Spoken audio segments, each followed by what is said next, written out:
Breaking news, the Minnesota Vikings have informed Dalvin Cook that they plan on releasing him.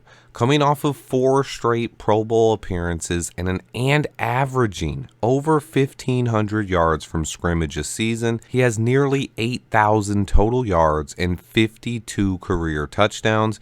Dalvin Cook has simply been one of the best running backs in the entire league. He's only 27 years old, which is the same age as Ezekiel Elliott, and shows that even at an age when most players are considered in their prime, running backs don't have as much value in the NFL anymore. It's why I question the Lions paying David Montgomery and then drafting Jahmyr Gibbs. I simply do not understand this move for the Vikings though. Yes, it saved them $9 million in cap space, but it also counts $5.1 million worth of dead cap space this year.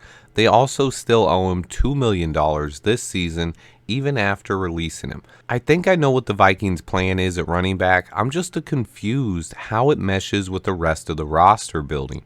I'm a fan of Alexander Mattison, and I think he can step up and be a solid starter. That said, I don't think he's as talented as Dalvin Cook, and this is a team that's set up to win now. Kirk Cousins is in the last year of his contract, so why would you not just keep Dalvin Cook for one more season? So they've moved on from Eric Kendricks, Adam Thielen, and Dalvin Cook. The Vikings situation is perplexing. They seem to be torn between 2 timelines. These are not the kind of moves you would expect from a team that wants to compete for a Super Bowl.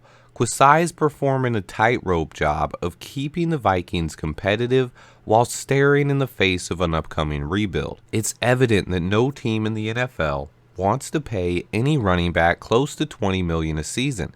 But Dalvin was too good of a player to cut for nothing. The running back landscape is shifting in the NFL, and with once heralded players like Dalvin Cook and Zeke Elliott without jobs, it really proves that point. To me, the Vikings' downfall is imminent. They are due for some regression after last season. They won 11 games by 1 score or less.